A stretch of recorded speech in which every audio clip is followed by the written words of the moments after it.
everybody. Welcome back to Firewalls Don't Stop Dragons. I'm your host, Gary Parker, and today we have episode 206 for February 8th, 2021. And we've got an interview for you today, and it's a doozy. I'll talk about that in just a second. A couple quick things. First of all, quick news tip. We'll be doing news again probably next week because I'm going to do this interview in one go instead of splitting it like normal, and I'll explain that again in a second. If you're a Chrome user, a Google Chrome browser user, make sure that you update right away. If you're following me on Facebook or Twitter, you would have already seen my notice on this, but there's been some really bad bugs that have been found in that browser, security bugs that are being actively exploited. So you're going to want to make sure you have auto update turned on if you don't already, but sometimes even that doesn't seem to kick in like immediately. It's like sometimes maybe you have to restart the browser or close the browser and open it again kind of thing. Just make sure that you're on the latest version of Chrome because there's a nasty bug out there right now that the bad guys know about and are abusing. So we have an interview today, and it's quite the interview. It's quite the discussion. I brought Troy Hunt back on. He's the gentleman who owns the site HaveIBeenPwned, which is a great security site for finding out whether or not your email address has been associated with data breaches, a service he has happily provided for many years now and is being reused by several other services. And that's just one of the many things that he does. We'll find out more when I introduce him for the interview. But he posted a video blog recently that I ran across that spent a good hour and a half, I think, kind of deconstructing and analyzing the whole deplatforming of Donald Trump and the removal of the Parler app and things related to the storming of the U.S. Capitol on January 6th. Now, and I hate that I even have to do this, but here's your trigger warning. So if you're a highly political person, one way or the other, we talk about this, and I want you to just keep in mind that we're trying not to take sides on this. I will come clean. Anything, I don't care what party does it, any incitement of violence or violence is wrong. And we need to do what we can to curb or eliminate that. So with that in mind, just keep in mind that this really is not a politically motivated discussion. Yes, it's a very politically charged situation. Politics in this country have gotten extremely emotional, and I do not mean to discount that in any way. It's too bad that it is the way it is, and it makes discussions like the one we're about to have difficult, honestly. And we'll find out it's actually a safety issue, unfortunately, as we talk with Troy. But this is important stuff, and there's a lot of issues here. So I try to, as often as I can as we discuss this, to bring in other situations, similar situations that are not this one, just for compare and contrast. And as you listen to this, regardless of what side of the political spectrum you may be on, think about this and, if this were your candidate or your group or your cause that was deplatformed or banned at the app stores. We're going to talk about all that in this thing. And it's a thorny issue. And I honestly, I don't know how many questions we actually answered in this interview. We raised a lot of them and discussed the questions and discussed the topic. And it's a nuanced discussion. And I think that's an important thing to do when these things arise. So anyway, I as you know, I do my best to avoid politics on this because to me, all of these issues, all these technology issues, privacy, security, and a lot of the things that we touch on should not be related whatsoever to politics. So we are going to get into the touchy topic of free speech and what that really means and what the real limits on that are or should be, and how they related to the events of January 6th and the following couple of weeks.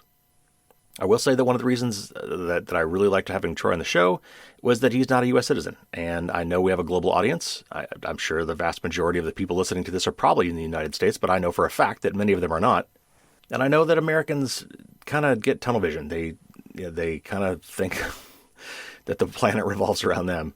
And I've got some of those inherent biases myself. And I try to be cognizant of those.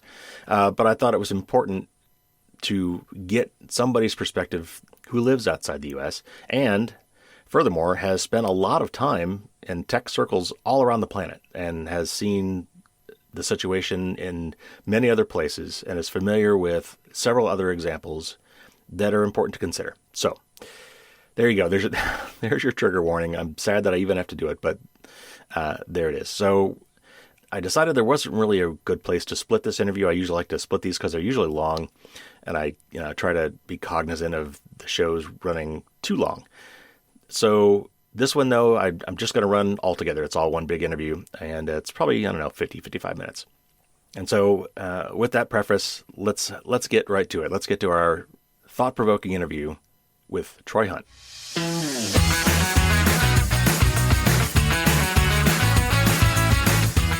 Troy Hunt is an Australian Microsoft Regional Director and a most valuable professional awardee for developer security.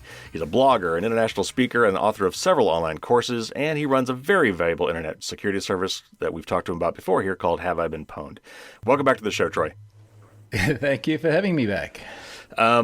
So, as I said, you've been on here before, and we've talked about stuff related to HaveIBeenPwned, which, of course, usually leads to password hygiene and, how to avoid getting hacked and all that stuff. But, originally we were going to talk about some IoT stuff because you had a really cool set of articles about that in home automation. But then January 6th happened, and I came across your video blog about the repercussions of that event, for users and platforms, for the folks that supported the riots and the carnage. And I really like the way that you kind of methodically analyzed what happened, and I think it's a really important discussion to have. So I thought, kind of diverted at the last minute. So I really would like to go through that with you. And before we begin, for the purposes of this discussion, why don't you, kind of tell the audience where you're coming from? And by that, I mean, like, both literally, like where you're located, and figuratively where you come from. And you've got a lot of global experience. You've done a lot of global traveling. How do you come at this topic? Yeah, good question. Where do I even begin with that? Yeah. So let's start with the easy bit. So I am literally coming to you from Australia, as the audience can probably hear. I am Australian. I've spent a lot of time in the US. I've spent time in government in the US. I've spent time in Congress in the US. So I probably have a little bit more insight than your average Australian. I dare say maybe a little bit more exposure even than your average person in the US as well. So I was going to say that as well. I'm sure you do. So there's that. I, like most other people around the world, have been observing things from a distance. This may come as a shock to some people in the US, but there are places outside the US. Uh-huh. And I say that with the utmost respect, but a lot of people in the US tend to get very, very centric on their place. Very. But I guess we're sort of in a situation where, due to the influence that the US has over the world, not just due to their sort of economic and political status, but due to the fact that so much of what we all use day in and day out on the internet is US-based, no matter where you are in the world, you get exposed to this stuff. You get exposed to the politics in the US, and you get exposed to a lot of the debates around technology. So I have found it particularly fascinating to watch this concept of deplatforming, either of an individual or of an entire technology platform. Mm-hmm. And I've found it very fascinating how that ties into the politics, and also even just some of the basic mechanical stuff of, hey, if you start getting dropped by large tech companies, how feasible is it to actually run something on the internet anymore? Right. So one of the first things you discussed, and I think rightly so, was the true meaning of free speech, and and what common sense limits that comes with that right, which are often glossed over. Given this specific situation, you talked about free speech as it relates to the First Amendment in the U.S. Constitution. So with that caveat, and with that neither of us are lawyers, I'd ask you to kind of walk through that again here. What does it mean to have the right of free speech, and what are the legal limits? So I guess one thing to be clear about here is that I personally don't like the term, and some people might get upset with that as a concept, but the bit I don't like about the term is that it tends to get used as a very binary position. You should have free speech, you should be able to say whatever you want. And it's really not that simple. And to be clear also, free speech, there are legal constructs around free speech. The US obviously has your constitution, your amendments. As we established earlier, there are other countries as well, and other countries have their own view on free speech, and there are fundamental differences even between, let's say, first world westernized countries, let alone by the time you start going to Egypt, Turkey, China, Iran, places like that. So this whole concept is a lot more nuanced than just what the headline suggests. Mm-hmm. Now, I do not like the premise, regardless of your political allegiance, and I think at some time we've got to sort of touch on the fact of how such sort of fundamental constructs as free speech seem to get tied down to one political party or the other.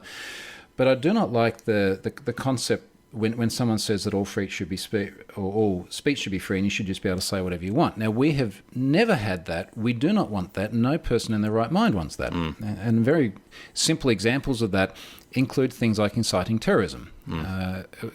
We have seen, particularly, I guess, over the last 20 years, a much greater awareness of terrorism and insightfulness that happens over, or incitement rather, that happens over the internet. We want to shut down things that are encouraging people to harm other people in that fashion.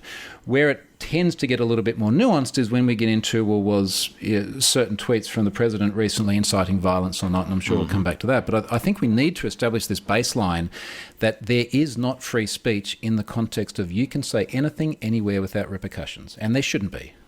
Right. Yeah. And in fact, there's a whole Wikipedia article on this, which you referenced, which I looked at too. And I recommend the audience go check that out if if they want to see some other examples. But I mean, the classic one, of course, in the U.S. we always is shouting fire in a crowded theater.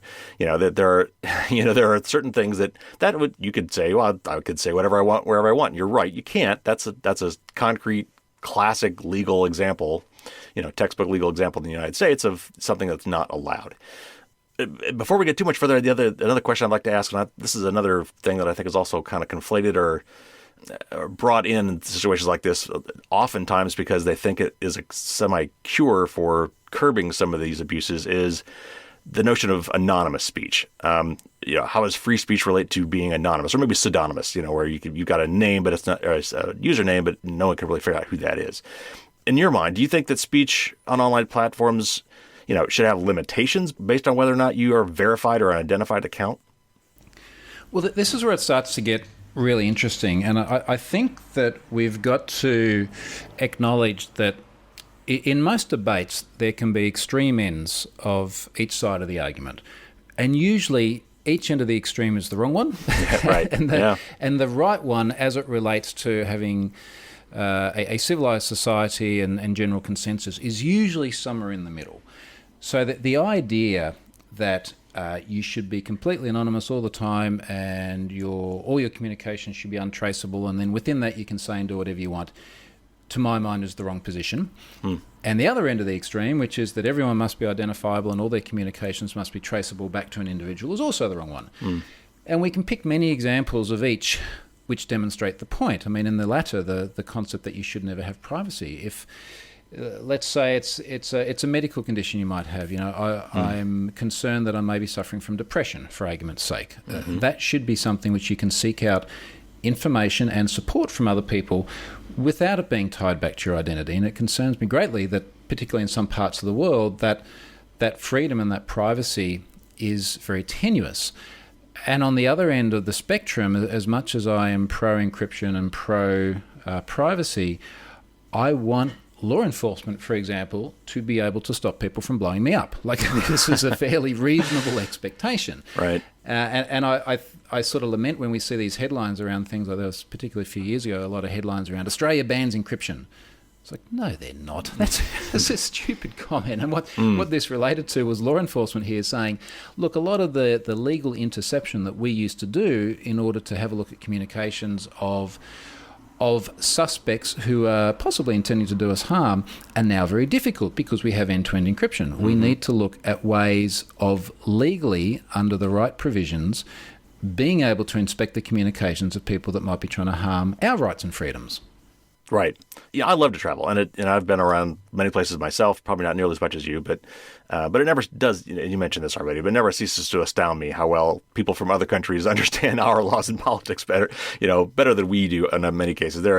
I would challenge a lot of U.S. citizens to pass civics tests in the U.S., but which I think others from like yourself could probably pass easily.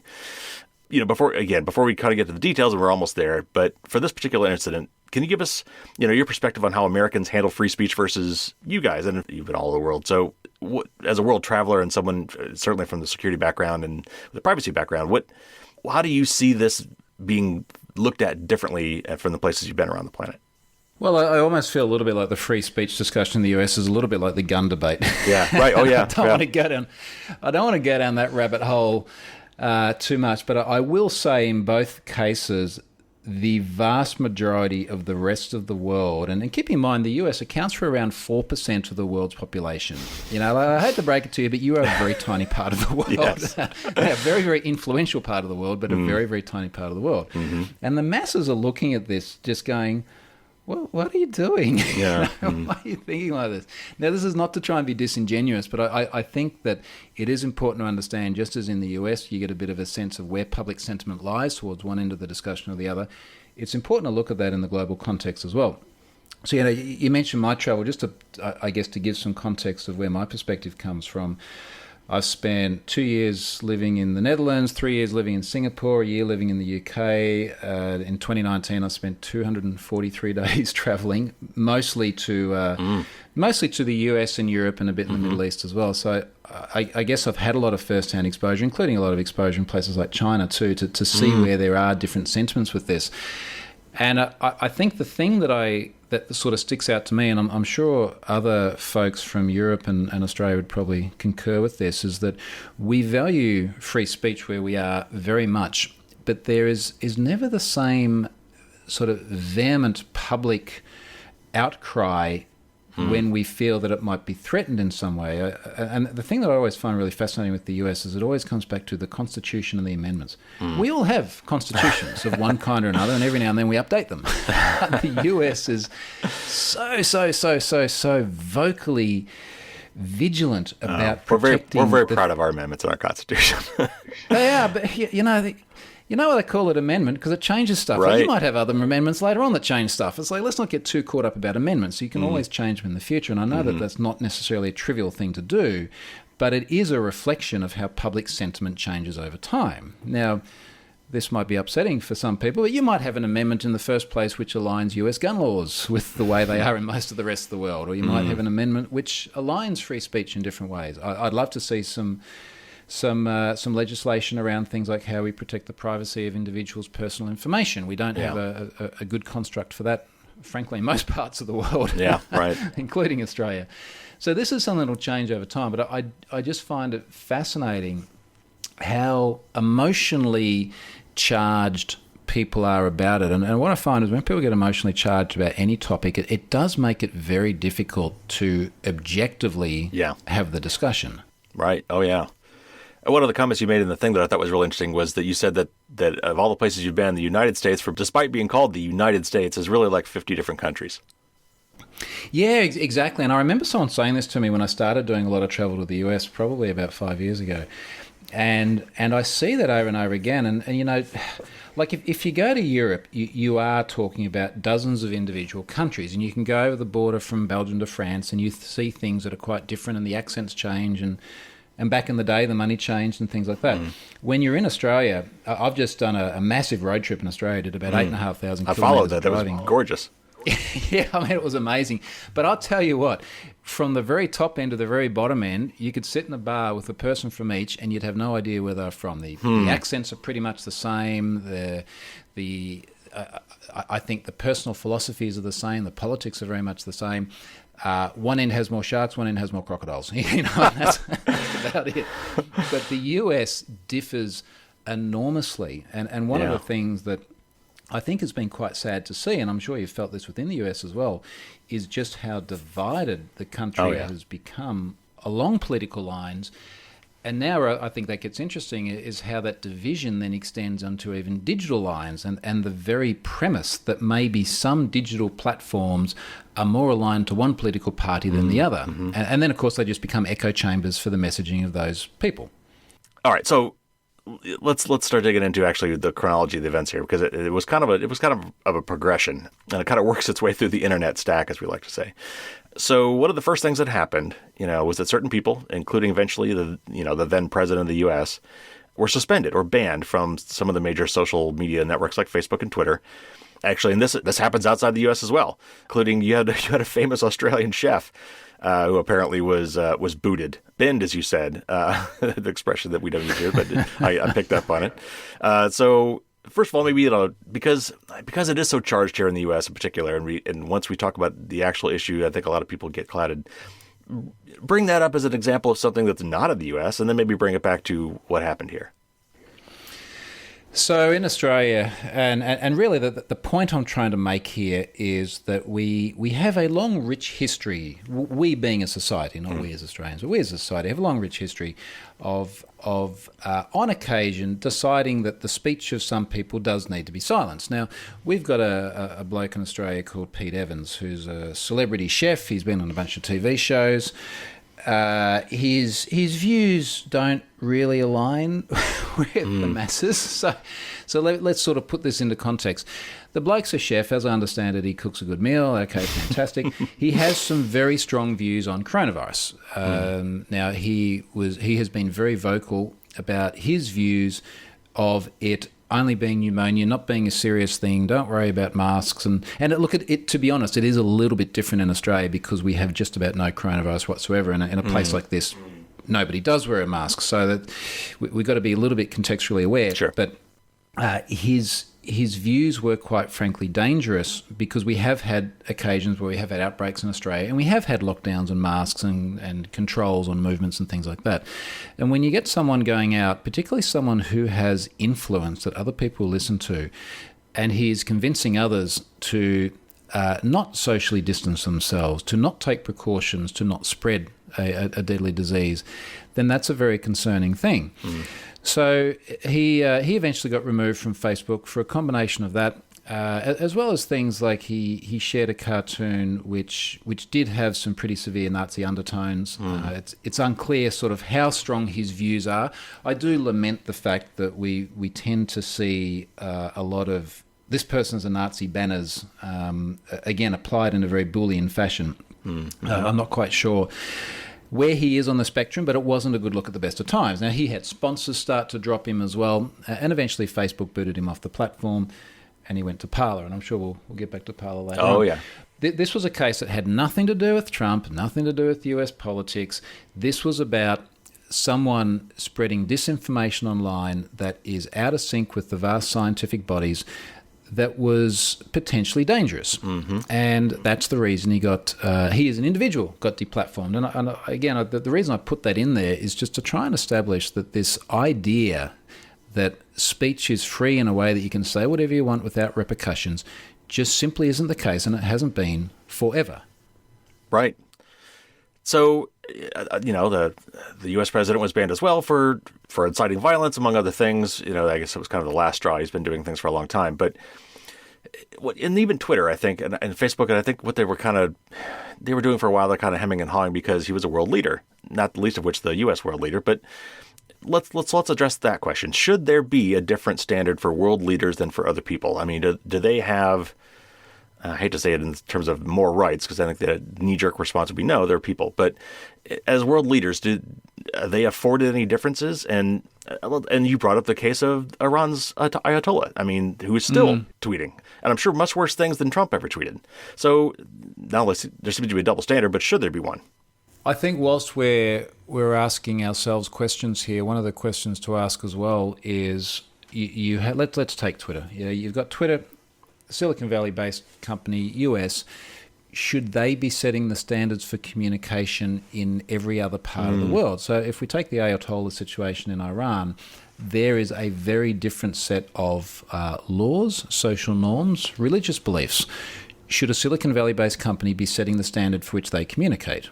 There's a bit of me that feels uncomfortable about that, where you get one part of the world deciding what regulations apply in another part of the world. But then, of course, we're on a global platform. And if you're on a global platform, the communication of the Ayatollah in Iran has exactly the same accessibility and the same sort of reach in terms of who has access to it as my communication sitting here on the beach in Australia. So I think it's important to sort of look at it both ways. I think the measure that's probably most important in terms of when action should be taken is probably going to be around the reach.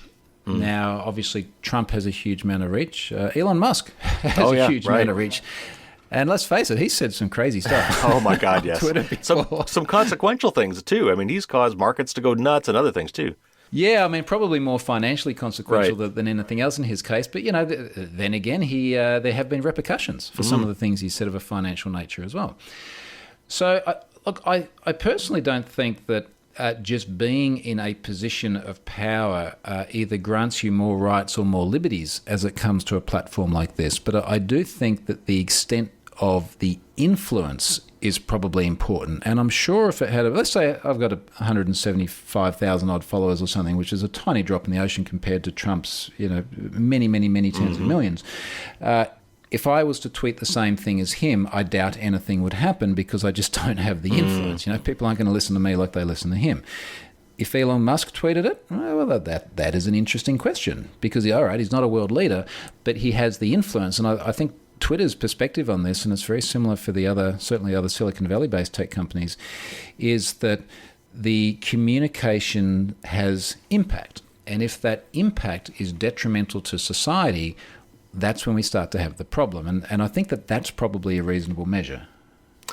Yeah, and you brought up several points there that are, and that's why this is so thorny, and it's so good to discuss because it's really there's a lot of nuance, there's a lot of dimensions to these arguments. I mean, for example, every country has their own laws, and a lot of these companies being global, I mean, they're U.S. companies headquarters, but they're global companies, and because the internet's global, and a lot of them have had to tie themselves into knots dealing with whatever the local laws are because they have to comply in whatever country they're in, and some of those laws are permissive, and some of those are highly restrictive. I mean, if you look at China and Russia and some of the really authoritarian places, they've gotten a lot of trouble for being overly restrictive in those countries. But it's the local law, and it's a thorny thing.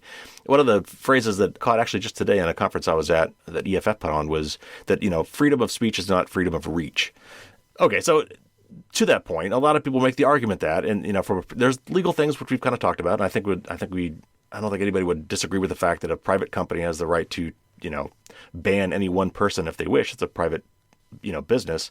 But because they've kind of run amok, because they are de facto monopolies in their own worlds, even though they're private companies, their market dominance, basically means that without access to their platforms, you are essentially can't, quote unquote, can't exercise your rights to free speech.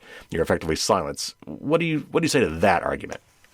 Well, there's merit to that, right? These are private companies which, on the one hand, should have the right to run their platform as they want to run it, set their own rules. It's a little bit like if you're running a restaurant somewhere and people come into your restaurant and they're rowdy and they upset the other patrons, and then surely you as the restaurateur have the right to eject them. Now, of course, there are nuances even there, but I think to some extent that analogy holds true. The challenge is that a platform like Twitter, if we combine Twitter, Facebook, and YouTube, that is a massive monopoly. And of course, there are other legal constructs out there to try and avoid the situation where you do have monopolies which then become anti-competitive and have huge amounts of control over anything. It could be huge amounts of control over oil, but in this case, it's huge amounts of control over communication. And I think that there is a valid point here about whether we want that to happen. Particularly if we do feel, and this is where I think is a very contentious discussion, if we do feel that those platforms then align themselves to political parties, because do we end up with a situation where all the communication that people have access to, or the vast majority of it, is echoing the same message, and then you lose healthy diversity? Right. So when these groups are cut off, and we're kind of peeling the onion here as far as the layers of the internet. At this top layer, there's these platforms, Facebook and Twitter, but they are just platforms, and there are others. So let's get into the next phase of this. So when these groups were cut off from Twitter, when the president was cut off from Facebook and Twitter, where did they go? Well, a lot of them went to Parler, and Parler has been an emerging platform that is very aligned around the right wing of politics in the US. It has been around for a little while. It has had its challenges in terms of supporting organisations. But a lot of them did ship themselves over to Parler, just like I mentioned Pete Evans, our Aussie chef, did earlier on.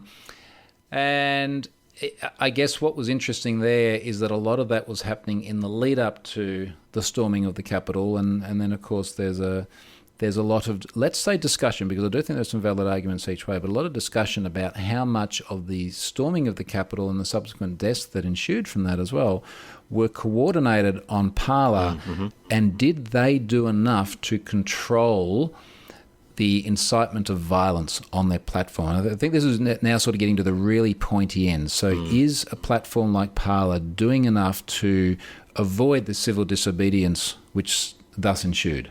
Yeah, and that is, in the U.S., that's a lot of this is wrapped around Section 230 of, I forget which law it is. It's always just referred to as Section 230 now. But it's the difference of whether or not you can hold the platform liable for, the speech on that platform. So kind of the next layer, maybe almost a orthogonal layer to that, is the smartphone apps. Namely, again, another set of effective monopolies, and that is the Google Play Store on Android and the Apple App Store for iOS. And Google and Apple basically pulled the Parler app at that point. They're not going to pull, Facebook let them go, so they're not going to pull those apps. But they pulled the Parler app. So now all of a sudden this app had nowhere to live. No one could use it or install it. So do you view that as equivalent to the actions taken by Facebook and Twitter, or is there a qualitative difference between that sort of a takedown? It's similar. Facebook and Twitter are obviously removing individuals. So they removed Trump, and they removed one individual's ability to communicate. Apple and Google removed the Parler app from their respective stores. Now, of course, you can still get the apps in other ways. It's not pretty, and it's usually doing things we really don't want people doing from a security perspective.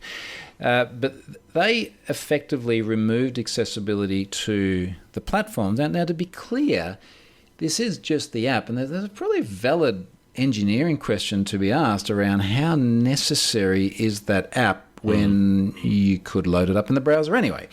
But regardless, having a footprint in the App Store is a big thing for a lot of companies. Right. I think that the two things that are really interesting here is the fundamental differences between that and the Facebook and Twitter situation is removing an individual versus removing an entire platform. And the other thing that starts to get interesting here is when you're removing an entire platform, it's not down to the communication of one person or the incitement of violence of one person. It's a combination of saying, look, there's a lot of this happening across many different accounts on the platform, and the platform is not doing enough to try and combat that sort of communication.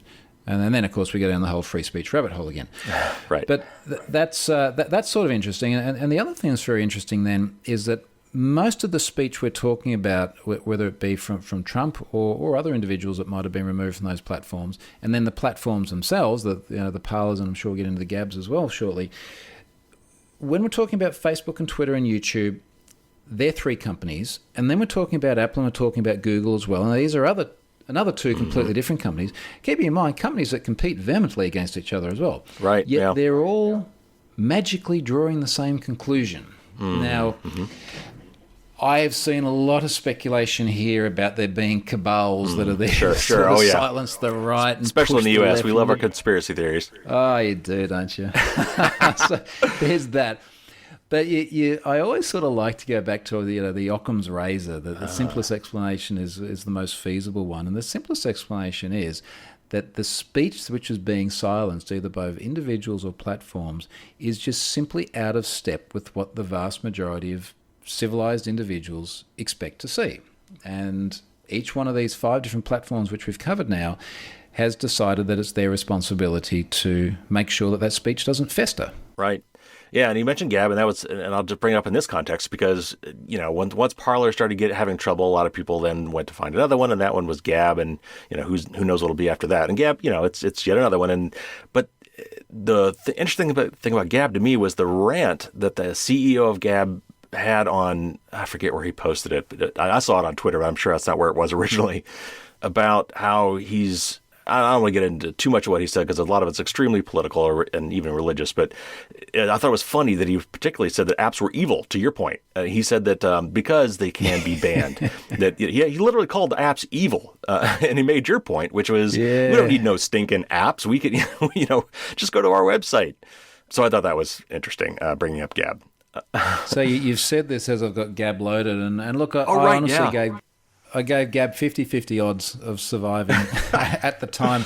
And hey, it's quite funny because some people who are obviously very right-wing leading wanted to make the point, haha, you're wrong, they're still up. And I was like, mate, it's a 50-50 bet. That means I'm right either way. Right. Right. From the perspective of me being right, I've really hedged my bets here.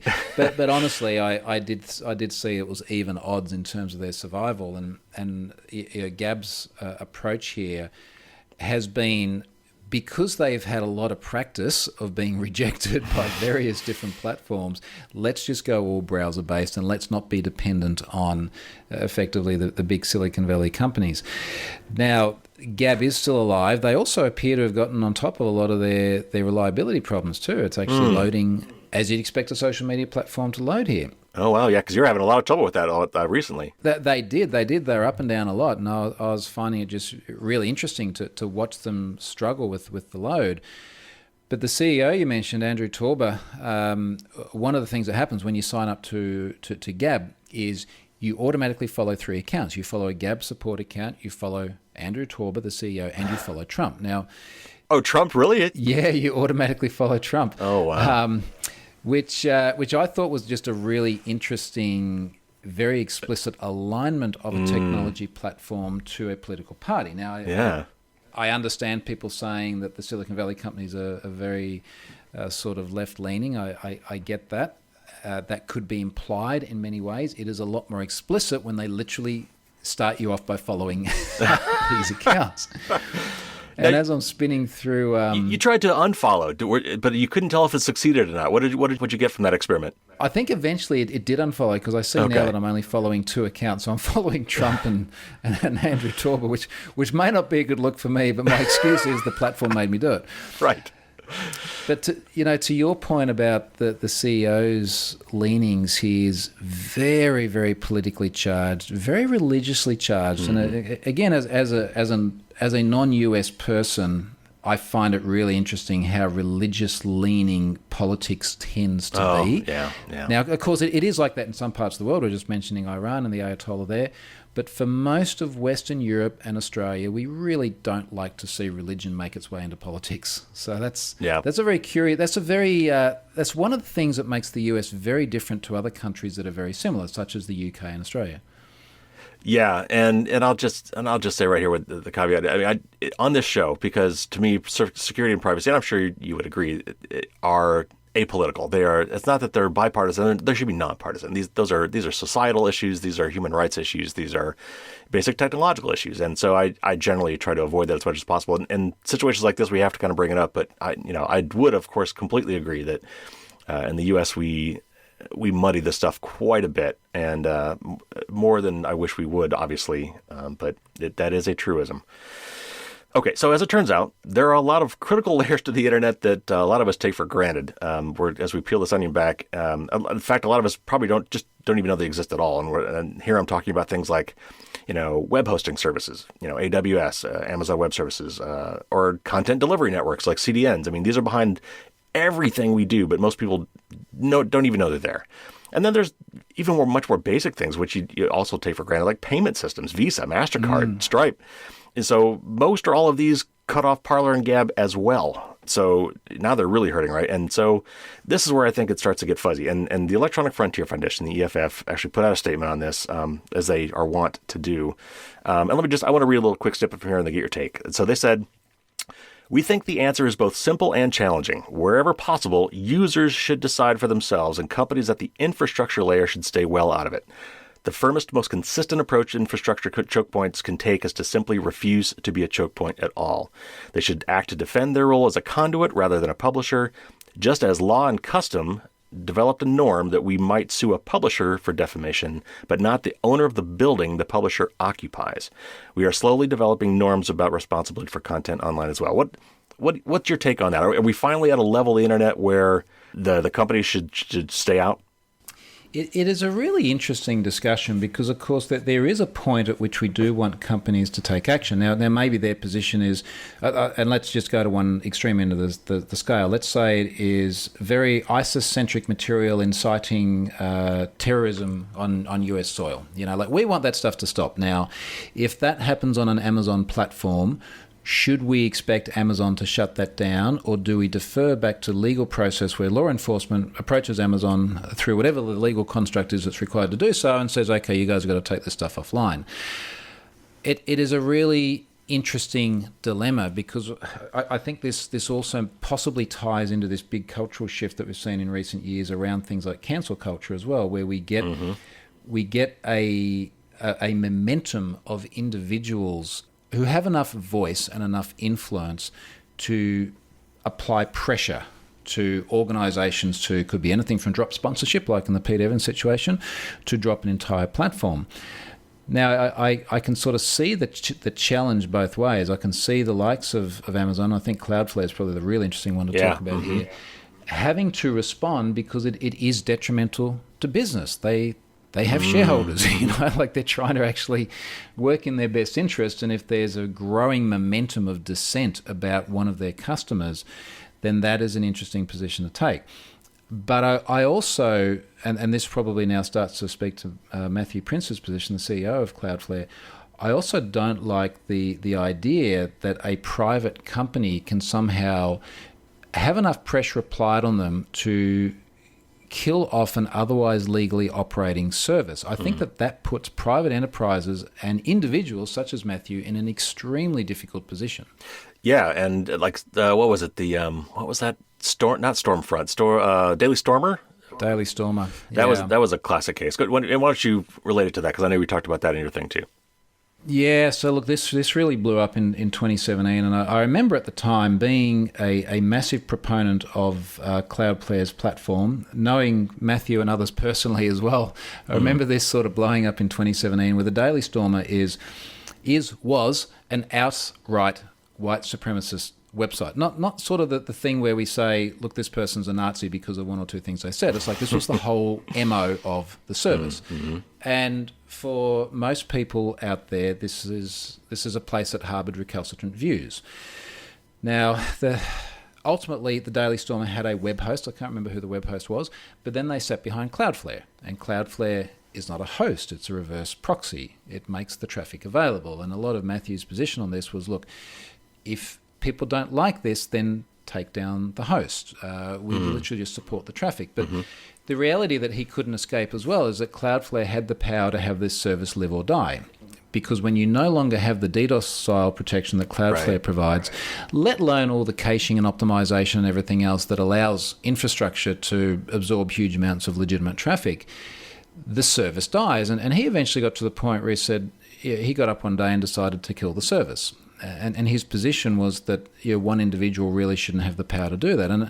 And I do agree with him on that. Now, I would have liked to have seen a legal construct to take that service down. I would love to have seen them get a letter, a letter from the court going, okay, under section such and such, you guys now need to turn off the power to this service.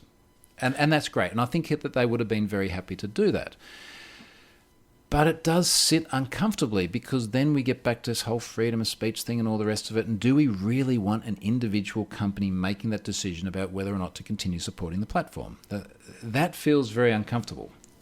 Yeah, and I agree. And personally, this seems to me where it needs to get to the point where, and it's actually really, you brought up cancel culture, and this really does kind of feel like it's just an extension of cancel culture when it's being pressured. You think of these big companies, it's funny that they get pressure, but they do. Certainly when it starts coming to advertising and customers and things like that, and where they can feel the peer pressure too. And even Jack Dorsey from Twitter, I think I basically said that he acknowledged that, even though he did what he did out of conscience or whatever for their own reasons, he knew that by, as such a big influential company, by them doing it, it's going to have a knock-on effect. It's going to, others will then feel more pressure to kind of go along, which they did. And so it does kind of really feel like a global cancel culture kind of a thing. But to your point, it was kind of grassroots driven. I mean, it was driven by enough people getting upset at them and threatening to take their business elsewhere or to stop advertising or whatever kind of, vocal campaigns they did that kind of brought this about, as opposed to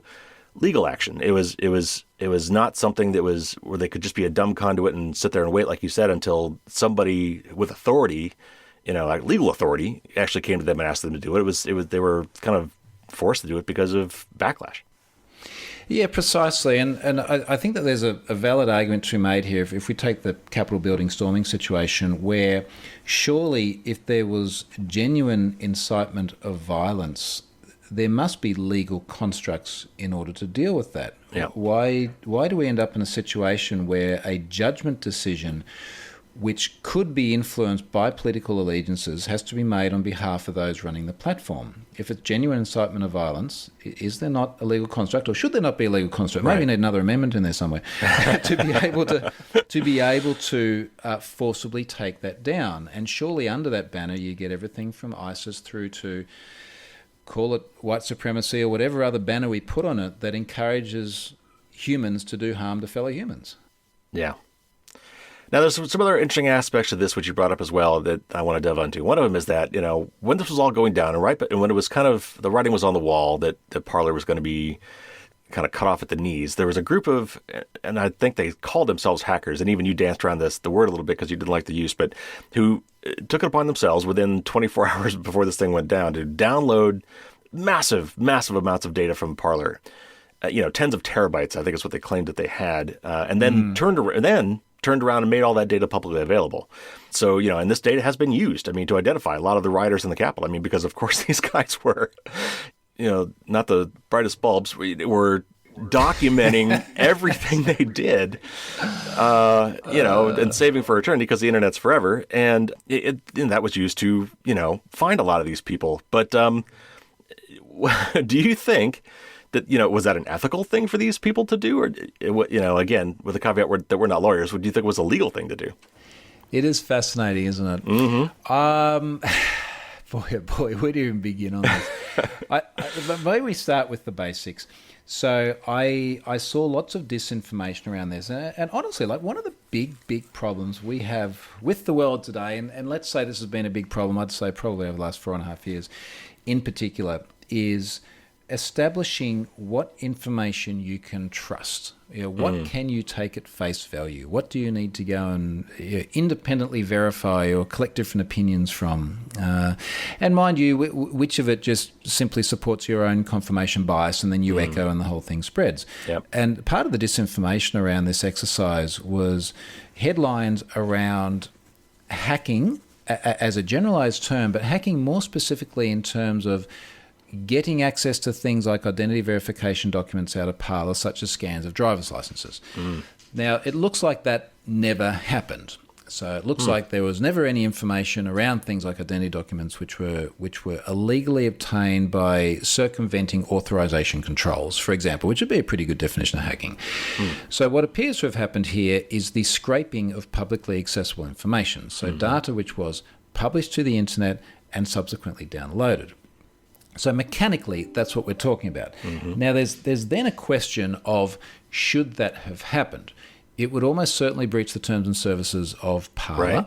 Right. If we think back to things like Cambridge Analytica and Facebook, how did we all feel about that? Not so good. It's like I put my information on Facebook expecting it to be used in this way. People took it and they used it in a different way. So I can understand, in just the same way as I do with Cambridge Analytica, people feeling a bit upset about their Parler data being used in that way. The concern I then have, and we go back to the cancel culture thing, and if we put it a little bit more disingenuously, pitchfork-wielding brigades of vigilantes, I do worry a little bit about the power that people have to take this data and infer things which could then be detrimental to the individuals. And again, we have this spectrum. These things are always a spectrum. Now, at the one end of the spectrum, we have people marching through the Capitol building, filming themselves committing crimes. Right. Now, I still find that funny. But, look, that's at one end of the spectrum. Now, there would have been other people outside the building in public grounds sharing information on Parler. And the concern that I have is that you start to sort of bundle everyone up. And we have seen time and time again brigades of individuals targeting other people online, sometimes people who by any reasonable measure really deserve it, but other times people who end up getting caught as collateral damage. And that the fact that now all of this data is out there, people no longer have control over the information that they posted, and it's being used to infer things which could be very damaging to them, that is a little bit of a concern. Now, also, frankly, this is where just a bit of, I guess, fundamental cyber awareness, to use the C word probably for the first time in this podcast, need to be present. It's like, and this is a discussion I'm having particularly with my son who's 11 years old now. It's like, mate, everything you put on the internet is pretty much going to be there forever. That's the assumption that you have to work on. And you'd have to wonder, for people turning up in that location with knowledge of what was going to happen, and if you're on Parler, you probably had a good idea of what was being implied. Yeah, that probably wasn't a very smart thing to do either. Right.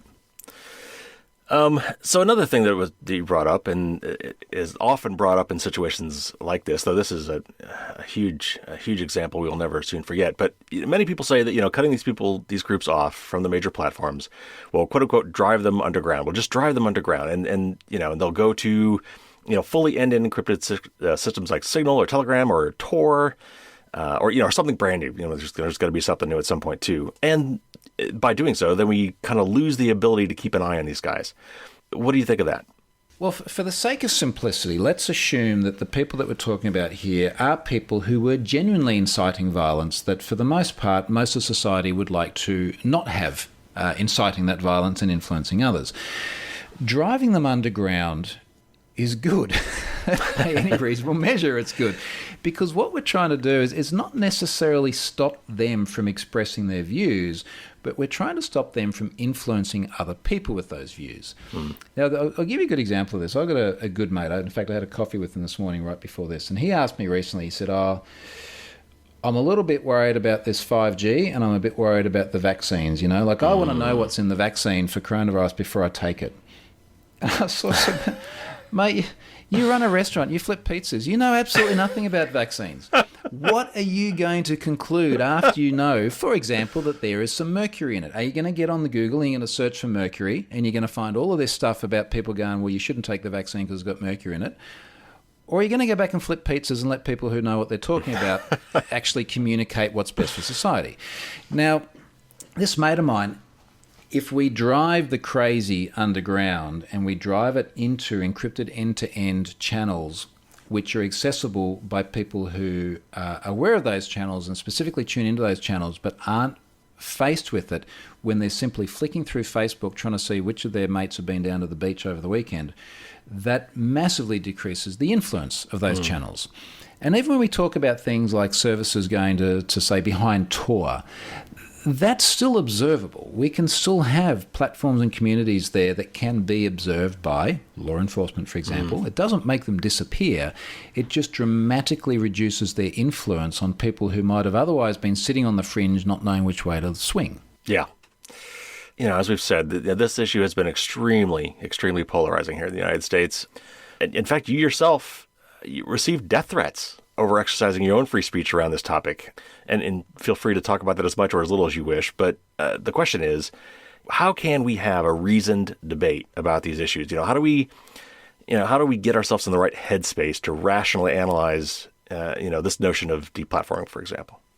So, the death threat one was an interesting example for many reasons. So I had shared something relating to Parler, I think, and it was a very non-opinionated tweet. It's like, here is what is presently happening kind of thing. And someone with a fairly new Twitter account sent a tweet to me along the lines of, you better look out, we're going to fly over there and get you. And I thought that was quite funny, so I replied to them along the lines of, mate, it's going to be hard in COVID times to fly over here and get me. And, in my mind, I'm thinking, well, what if they did? Well, they'd have to go to hotel quarantine for 2 weeks, and then they'd probably cool off, hotel quarantine. But anyway, then this individual, sent me a DM, which was quite explicit in terms of the death threat. And it was along the lines of, I hope your physical security is good. We're going to send people over with a rope. And look, honestly, I didn't take any of that seriously at all because, my physical security is good. but B, this was just some rando on the internet who was obviously a pissed off American, and I'm on the other side of the world, so good luck with that. But what was interesting with that one is I did report it to Twitter, which is the right thing to do when these things happen. And it took a couple of weeks, but they did actually kill the account. In fact, I tweeted, probably only a few days ago now, I tweeted a screen cap of Twitter's message to me. I didn't name the individual. I don't need to sort of make things any worse, but that account had been suspended. So it's interesting that Twitter did take action, which is really the heart of a lot of this debate around, are platforms taking enough action against threatening sorts of behaviour? And this was a good example of that. Now, of course, in tweeting that, I then got all these other people pop up and say, well, how come the death threats that they get don't result in people being banned? And I honestly don't have a good answer for that. But look, to be honest, I put that down more to anonymous people on the internet say stupid stuff. Yeah, and I probably buried the lead with the death threat thing. But in your mind, how do you get in the right headspace for this? How do we as a society step back enough or look at this? How can we kind of train ourselves to look at this, at the facts, and look at the rationality of this, and kind of back away from the emotional parts of this? How do we deal with these sorts of things in a rational way? My feeling is you've got to be able to see other people's viewpoints on this. You've got to be able to see their perspectives. I would probably be much more aligned with the Silicon Valley mentality, left-leaning progressive folks in terms of my own political and life views. But I think it's really sort of important to try and see it from this other side as well. I mean, this is part of the reason I've kept the Gab account there, and I do flick through and I have a read of what's said. And a lot of it doesn't align with my views, but I think it's really important to understand, where are these people coming from? Why do they feel that way? Mm-hmm. Now, I could call that empathy if you like, but that sort of helped me understand a lot more about where these folks are coming from. And I think then we've also got to recognise, as I've said a few times now, viewpoints which align to either end of the extreme in any debate are almost certainly the wrong ones. So the idea that anyone can say anything, or the idea that we should just let free enterprise go and nuke whatever account they want and effectively kill voices which might be otherwise legal but just don't align with the masses on their platform is not healthy either. And I just feel that unless we can sort of start from that point, it's very, very hard to have dialogue, particularly when people get very, very emotionally invested in the outcomes. Yeah, in my head, I've always, I kind of imagine this world where we have a political exchange program where we extract one person each from some, deep blue area and some deep red area and just swap them for 6 months and just let them, live in someone else's environment for 6 months and just kind of get it, because I really think that the social media part of it is a lot of it, but we've actually, becoming geographically, at least in the U.S., kind of geographically polarized as well. And, there's this kind of urban, deep blue areas, and then there's these rural areas. And I think that we don't mix enough. We don't socialize enough. And, in like meat spaces, we like, in the real world. And I think that we lose, because the echo chambers just make it worse, but we just lose the ability to walk around in someone else's shoes, to get someone else's perspective. And that makes it all that much harder. Well, it's sort of a difficult time in the world at the moment to be able to make this suggestion, but honestly, like travel is the thing that I think has most expanded my horizons. And I don't mean travel to another state. You've got to get out and see the world. And I appreciate that's also a bit of a privileged position, because travel at the best of times wasn't cheap either. Mm-hmm. But the opportunity to have exposure to completely different parts of the world helps you understand a lot of other perspectives, but also helps give you a sense of how the rest of the world views where you're from. I find it really interesting. I'm engaged to a Norwegian, and she said it's really funny how consistently the front pages of the Norwegian newspapers talk about shark attacks in Australia. It's like, okay, I know that there is this view in other parts of the world, but it's just like time and time and time again, the front page of the Norwegian newspaper is like, man eaten by shark off beach in Australia. And here it's just like, someone got bitten, he was fine. He was fine. She's walking off. I couldn't agree more. And that is, I've always loved travel. I've been to 31 or 32 countries and 6 continents at this point. But, until you get outside the United States and actually and live in different areas, it's really hard to get that perspective. And I couldn't agree more. Okay, well, one more question, and I'll let you go. Where do you think we go from here? Like, what do you think the future of free speech looks like in the next few years? I mean, are these going to have effects? Are we going to see, I don't necessarily mean predict legislation in the United States, but I mean, it kind of as a culture, we hit some tipping points here. And, maybe if you could, wave your magic wand, what changes would you make? Like if you could change a couple things about the way things work, what would you do? It's really hard to pick, I think, on where we're actually going to go, because so much of even what's just happened over the last few weeks, let alone the last few years, it was very hard to see coming. Well, I guess to answer it in the reverse, what I wouldn't like to see is a situation where social media platforms with influence do isolate people to one side or the other. And again, when I look at Gab, even if I just go into like the Explore on Gab at the moment, so it's not just people that I was forced to follow, but I see other people as well. It is a very, very politically aligned platform. Now, if Gab becomes your place where you share your things and you absorb your information, you are going to end up with a very isolated view of the world. And I suggest to a lesser extent, but still to some extent, if it's only Twitter, and particularly if you have people getting off Twitter and getting off Facebook and going to this other platform, then you're going to end up with a very skewed view of the world as well. And I just can't imagine that in any way that is a healthy situation to have. So I really hope that we get to have platforms where everyone feels welcome, regardless of their views, but we still, within those platforms, need to have community standards and moderation to some extent. I think that our big challenge remains, how do we define what that is, and how do we define who's responsible for maintaining it? Yeah. Well, Troy, this was the fascinating discussion I was hoping it would be, and it's so great to get your perspective, not just because you're from someone from outside the United States, but because you've been around so many other places as well, and you've got some real experience to bring to this conversation. Thank you so much for coming on the show. My pleasure. Thank you for having me.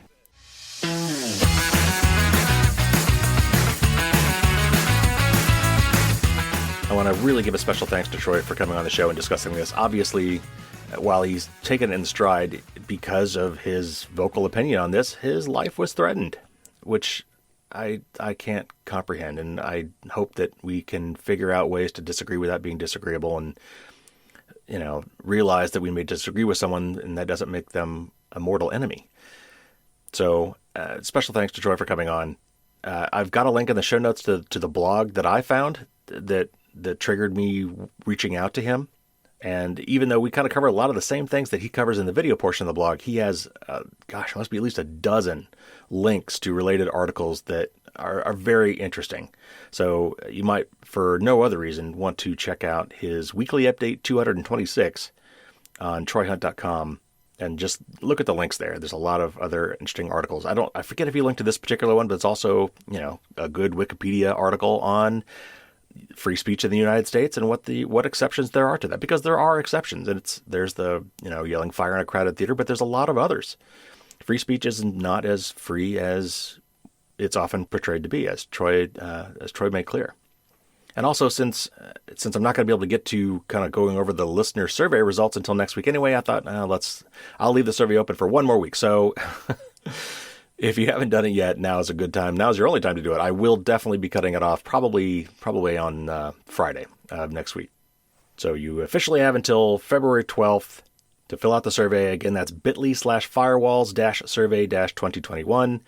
I'm going to do this once a year, but your window is closing for this year, and I really, really would love to get your feedback on the podcast so I can make it as broadly appealing as possible. And if you've got some great ideas for things I can add to the podcast, I want to hear those too.